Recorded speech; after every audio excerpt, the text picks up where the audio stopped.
Hello, welcome back to Priyanka's vlog. आणि आज आहे सॅटरडे आणि मस्त आमची उर्वी रेडी झालेली आहे. बघा, उर्वीचा फ्रॉक. उर्वी ये जवळ.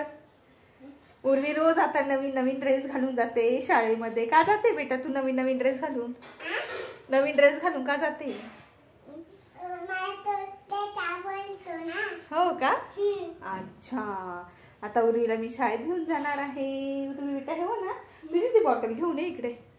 बॉटल भरते मी. टिफिन टिफिन मध्ये काय देऊ तुला? नको का? ठीक आहे, चल. आता मी टिफिन बॉटल भरते आणि मग आपण कुठे जाऊया? शाळेत 10:30 10:15 वाजले.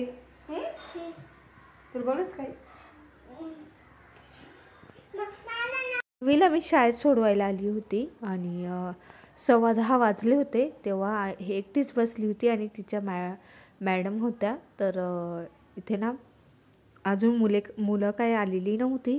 तर उर्वीच फर्स्ट आलेली होती. आणि त्या बाजूला बघा कुकरचे ॲक्च्युली तिथं कुकर लावलेले आहेत ना.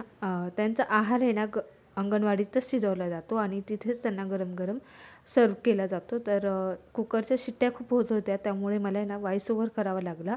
आवाज खूप येत होता म्हणून. आणि इथे मी उर्वीला सांगत होती की खेळ, आणि तिचंही चाललं होतं की मला घ्यायला ये आणि बाय. तर मी तिला बोलत होती की जाऊ का म्हणून. तर ती पण हो बोलली आणि घ्यायला ये असं बोलत होती. ती रोज असं बोलत असते. आणि इथे तिने घोडा घेतला होता खेळायला.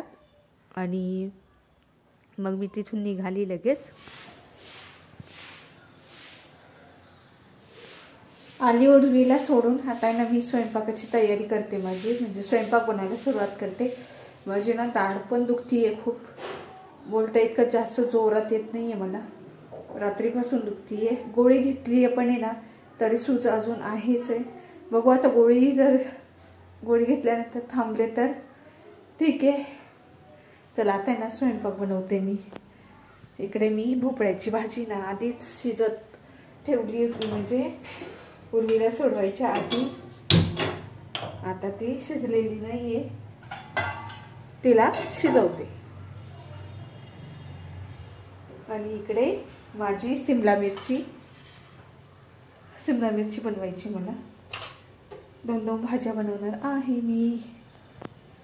चला, भोपळ्याची भाजी शिजत ठेवली होती. म्हटलं आता चला आपण आहे ना पोळ्यांची तयारी सुरू करू. तर मी पीठ मळायला घेतलं आणि मला आज बरंही नव्हतं. डाळ खूप माझी सुजली होती आणि दुखतही होती. मगाशी सांगितल्या पद्धतीने तुम्हाला गोळी तर घेतली मी.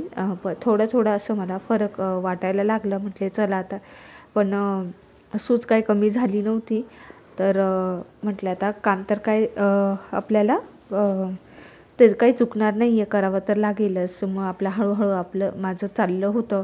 आणि ते सकाळी उठले ना तेव्हा मला अजिबात इच्छा नव्हती. खूप थंडी होती आणि थंडीमध्ये अजून ती दाढ वगैरे असं काही जर दुखायला लागलं ना तर खूप असं मला म्हणजे असं हे होऊन जातं. अजिबात इच्छा राहत नाही काही करण्याची किंवा खाण्यापिण्याची.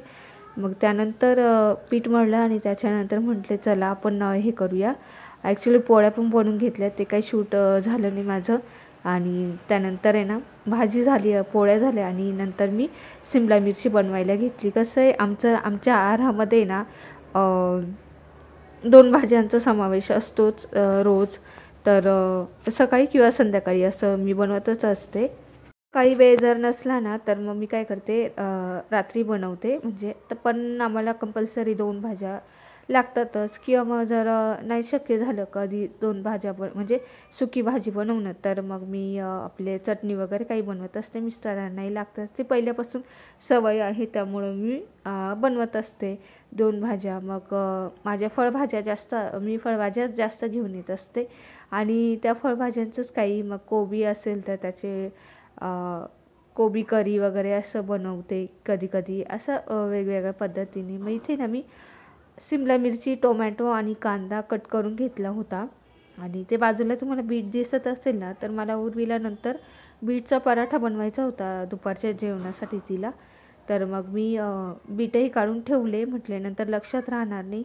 मी ते जिरे मोहरी वगैरे सगळं मी कट करून तेलामध्ये परतून दिलं, फोडणी करून घेतली. त्यानंतर आपला कांदा, टोमॅटो हे सगळं टाकून घेतलं त्यात. आणि खूप अशा पद्धतीने जर तुम्ही कराल ना तर खूप मस्त शिमला मिरची होते. खूप टेस्टही छान येते आणि आपले पाणी न टाकता आपल्या त्याचा जो टोमॅटोचं वगैरे जे पाणी सुटतं ना त्यातच आपण हे करून घ्यायचं, शिजवून घ्यायची भाजी आणि वाफेवरती छान शिजते.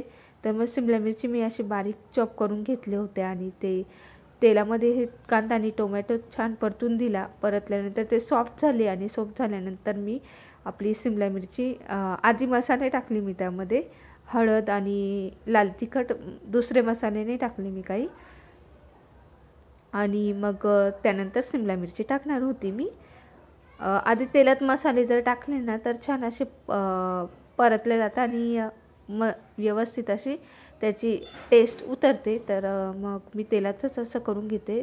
लाल तिखट वगैरे कुठलेही मसाले असले तेलातच टाकून आणि मग परतून घेते. तर मग ते छान परतले आणि मग मी वरतून शिमला मिरची टाकली. शिमला मिरची ॲड केल्यानंतर मीठ टाकून त्याला मी आता वाफेवरती शिजून देणार होते. हे बघा खूप छान दिसते बघा. टोमॅटो मी एक मोठा टोमॅटो घातला आहे आणि तो पिकलेला होता ना तर त्यामुळे ना छान दिसतो आहे असा आणि मस्त टेस्टला लागत होती. भाजी खूप छान झालेली होती. यात मीठ टाकलं आणि त्यानंतर मग याला मी वाफेवरती शिजवून दिली शिमला मिरची. अशा सोप्या पद्धतीने जर तुम्ही टिफिनला जरी केली ना तरी खूप छान लागते. तुम्ही एकदा नक्की करून बघा, तुम्हालाही खूप आवडेल अशा पद्धतीने. आणि त्यानंतर मी झाकण ठेवून यावरती वाफवून देणार होती. अशा पद्धतीने ना तुम्ही नक्की भाजी बनवून बघा, खूप मस्त लागते टेस्टला. टिफिनसाठी उत्तम पर्याय आणि तुम्हाला जर घरी सुकी बनवायची असेल डाळ वगैरे बरोबर तर खूप मस्त लागते. नक्की ट्राय करा. आणि आम्ही उर्वीला आहे ना साऊथ इंडियन ड्रेस आणला होता तर तो दाखवायचा राहिला होता. ॲक्च्युली नवरात्रीच्या आधी आणलेला होता. तर बघा हा खूप मस्त ड्रेस आहे आणि ॲक्च्युली तिचे काका गेले होते बालाजीला तेव्हा ते घेऊन आले होते आणि प्राईस आता मला इतकं काही माहीत नाही आणि मी त्यांना विचारलं नाही. हे बघा खूप मस्त स्कर्ट आणि टॉप आहे वरती, छान आहे. मला तो खूप आवडला आणि उर्वीलासुद्धा आवडला होता. आणि हे ना काल तिला घातला होता ना स्कूलला जाण्यासाठी तेव्हा आहे ना मी एक तिचा छोटा व्हिडिओ काढला कारण मला तुम्हाला दाखवायचा होता ना. तर काल अचानक माझ्या लक्षात आलं की मी तुम्हाला हा ड्रेस दाखवला तर नाहीच, म्हणून मी तिला बोलली की उर्वी आपण आहे ना एक छोटा आपण व्हिडिओ काढूया याचा आणि तुम्हाला दाखवूया. तर घरासाठी ना मी हे पडदे घेतले ब्राऊन कलरचे कारण माझी ना हॉलची भिंत ही पूर्ण येलो कलरची आहे. त्यामुळे मी असे डार्क ब्राऊन नाही कॉफी कलर म्हणता येईल याला नाही का. तर असे पडदे घेतले. तर पडदे कसे वाटत आहे मला कमेंट करून नक्की सांगा. आणि तुम्हाला माझा हा छोटासा व्लॉग आवडला असेल तर प्लीज एक लाईक आणि शेअर सबस्क्राईब नक्की करा. व्हिडिओ संपूर्ण बघितल्याबद्दल धन्यवाद.